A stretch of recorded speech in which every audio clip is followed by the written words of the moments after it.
Hello, and welcome back to Inside the Mind. We wish you had a wonderful and safe Thanksgiving holiday, and we want to continue those well wishes to the next upcoming holiday season. I'm Aaron Omer, and on this week's episode of Inside the Mind, we had a chance to sit down with Dr. Baclay and talk about her unique career backgrounds as well as her experience being a licensed clinical psychologist. Dr. Baclay spent almost a decade as a high school English teacher, leadership teacher, and volleyball coach. While working as a teacher, she was offered a job to cover the San Francisco Giants and Oakland Athletics for an online publication, which she did from 2007 to 2016. It was after spending hours in the MLB clubhouses that she decided to pursue her original career to be a sports psychologist. Her experience includes presenting at national professional conferences, teaching at both university and high school levels, and clinical work in various settings. She is currently on the executive committee of the Asian American Psychological Association's Division on Filipinx Americans. Like always, give us a like and subscribe to our channel so you don't miss out on any new content.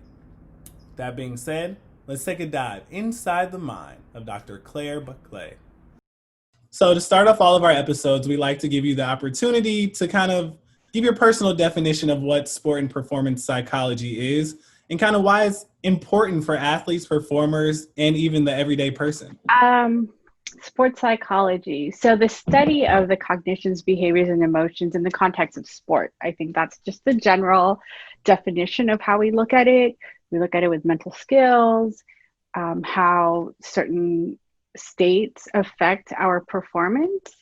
And for me, I also personally look at it with taking the whole person into context, because part of that, as an athlete, as a performer, it goes beyond just who we are as athletes and performers. I think it goes back to just our cultural backgrounds and how that plays a part in how we see the world.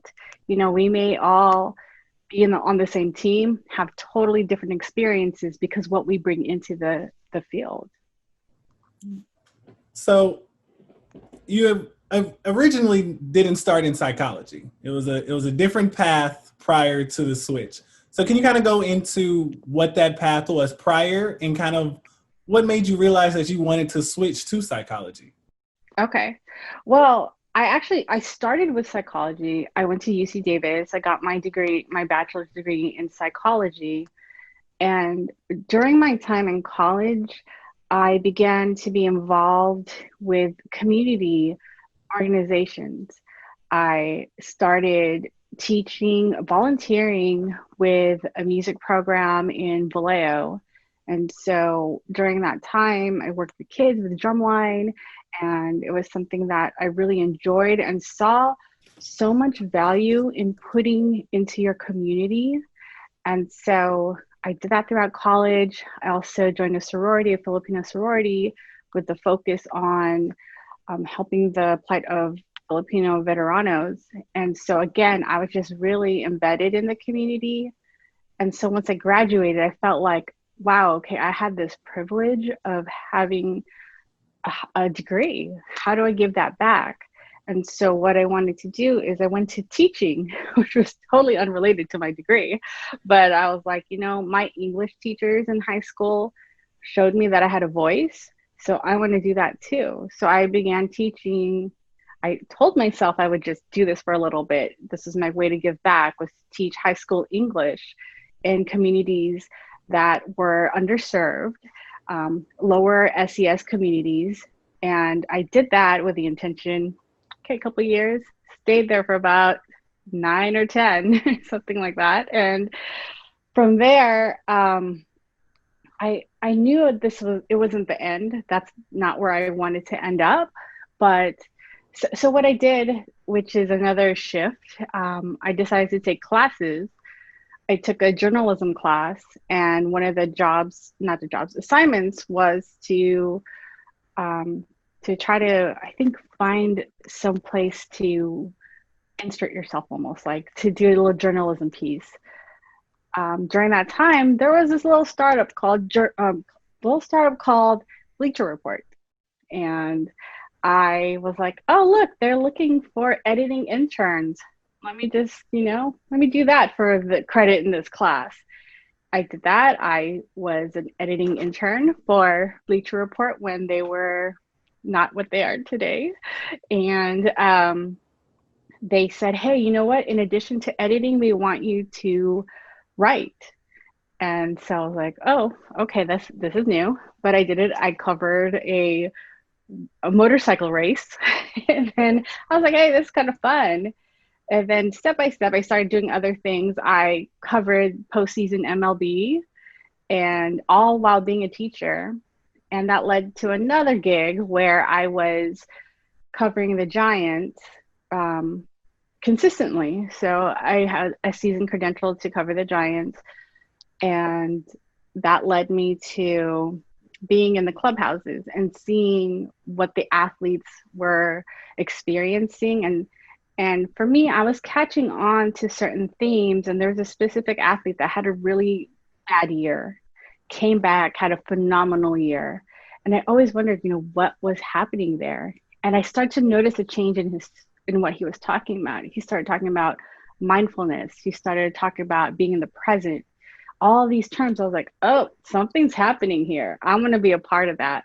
And so, I was like, told my husband, like, I think I want to go back to school. And he's like, go for it. So then that's when I decided to go get my master's in sports psychology. So how do you think your communication, I guess you can call it communication, education / career previously, how do you see how that benefits your business now in psychology? Mm-hmm. I think I was always a person to study the way that others behaved, the way that others reacted. When I was in those clubhouses, I didn't ask as many questions because I was observing more than anything. And I think that by doing that, I saw beyond what the person was saying. I was able to get a feel of what the patterns were and behaviors. And I really started to notice that and helped my work in psychology. So continue on from there, from whence you graduated from JFK now, and you have your master's in sports psychology. Where did that route lead you? So during my time in the master's program, I was still working as a writer. I was still covering the Giants at this time and sometimes the A's. And I started to realize there's more than just performance issues. There was anxiety, there was depression, there's trauma. And so I started to feel like that's the area I really feel I could make a difference here. And I went to a meeting where they said, you know what, there's a link program and you could get your doctorate in clinical psychology. And so that really called to me. I felt like not only can I help athletes and performers, I could also go back to where my passion lies also, which is within the community, that I could work and address mental health issues with athletes and performers, and also those in my community of low SES. So I got my doctorate in psychology from JFK. So in kind of the previous episodes leading up to this, we've had the opportunity to talk to a couple of CMPCs and people who are directly in just the sport and performance psychology industry. So a lot of people might not know the difference between that and clinical. So how does your work differ as a clinical psychologist than how it would as a sport and performance not psychologist, consultant? Mm-hmm, mm-hmm. No, for sure. So as a consultant, you're addressing issues of performance, right? You're doing mental skills, and that's where your specialty is. And as a psychologist, I wanted to go beyond that. So I wanted to address, how do I treat the depression, not just the performance piece, but how would I treat that depression that's underlying, or how would I treat a person who has a lot of trauma that is then affecting their performance. Because I could give them those skills, right? I could say, okay, let's do some mindfulness, and or let's work on your motivation. I could do that. But if I'm not treating that underlying issue of trauma, depression, anxiety, whatever it is, then that's still going to exist. And how far can I go? For me, because this is what I wanted to work on, how far would I be able to go with this athlete when I know there's those other issues that are present? Yeah, that's definitely a great viewpoint, because in these previous episodes, we've only seen one side of it. So now seeing that there's kind of an emphasis about what's underneath the surface, instead of not fixing the immediate problem, but fixing the deeper and deeper issues that arise in these situations. And there's room for both, right? We need those mental skills. Of course we do. And we also need to address the other piece. We have to look at athletes, not only as athletes, but whole people that come in with whatever they want to, whatever they have, they come with that and the athlete piece. So how do you balance your work with teaching? So I see that you're still an adjunct faculty at JFK and now also at Holy Names. So how do you balance your work with teaching still? And are there rooms for like bridging that connection between the two? Do you use them with one another? So I work part-time at Kaiser as a psychologist. And then I also teach in these universities. And there's definitely a connection, especially when, I have folks coming in and they are athletes, and I'm in my department, I'm that person, I'm the only person who is a sports psychologist. So, and by teaching, I feel like teaching also keeps me very connected to the more recent research. You want to always be aware of what the newest thing is and be able to say, okay, I know what the research is saying now, not what it said back when I was in school, and that's the last time I read anything. So I feel like it's a good way to stay connected to newest trends and the information that's important when you're working in this field. So looking forward ahead in your own personal career, are there any monumental points that you still wish to obtain? I think that as people, we should always strive to attain more. And so, of course, there is, right? I work as a psychologist, sports psychologist, but I'm also a mother. I'm also a wife. Things that I also want to say that I did during grad school. So there's no reason not to do this even when you're in grad school. But I think in terms of this sports psychology umbrella, I am planning to launch my private practice early next year. And that's one thing that I'm going to add on to my plate, not that I feel like I have space for more, but we are these kinds of people who are driven. So that's one thing that I am going to do, and continue being active in professional organizations and do those things. So this kind of question just came to mind now. So with you working at Kaiser Permanente, one of the leading medical areas in our country, where do you see the room for sports psychology growing within a hospital-based system like Kaiser? That's a great question, because I feel, we're a new field. Sports psychology is somewhat new, and it's also up to us to create these positions, right? We want to get our foot on the door. We want our seat at the table. And for instance, when I was doing my residency, when I was interviewing, I made it known. I said, I have my degree in sports psychology and I want to use it. And so I chose a site that would allow me to do that.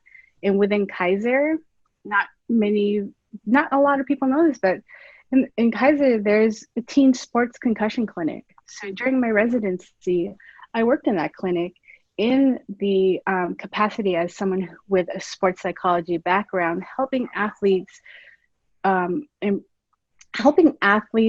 their recovery from concussion. So there is room. And there is space for us. We just have to make those rooms. Well, all I can say is I hope one day that I can get in there, because Hey, it looks good from there. Hey, But just say you will, not hopefully, but you will. you're right. You're right. Definitely. So to wrap up, I just want to ask, is there any advice that you have for any future practitioners or any college students, undergrad or graduate, that are interested in this field? Yeah, I would say, oh gosh, there's so much. One, I would encourage folks that if they're in this field and they're into research, I would encourage folks to do research and include diverse identities in your research. If you look at our field, a lot of the research is it's not very diverse. When I did my dissertation, I studied the effects of race and socioeconomic status on college football players' attitudes and behaviors towards concussions. I could not find it was hard. So if you're one person who's going to do research, include race, include SES, include different sexualities, all those identities. I would encourage you all to do that because we need it. I would also encourage folks who are from a background, if you're Black, Indigenous, people of color, to enter this field because we need them. We need folks who look like our athletes to help our athletes and performers. We definitely need that. And along with that, I think that's in line with one of the things that I really preach is to look at your values.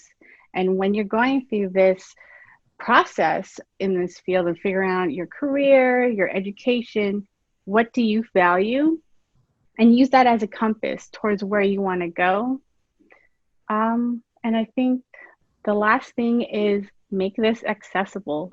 We are privileged to be able to do what we do. And why keep the information that we have just for those who are privileged enough to access it?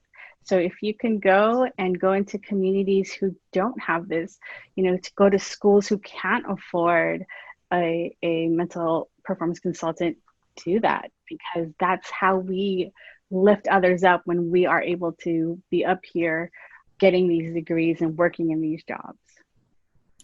Well, Dr. Claire, I just want to say thank you. Thank you for taking the time, Right. your advice, and everything that you shared with us today. We look forward to checking out that private practice coming out sometime soon in the next year. But Yes, again, I really just want JCB, to say, Wellness and Performance. hey, there it is.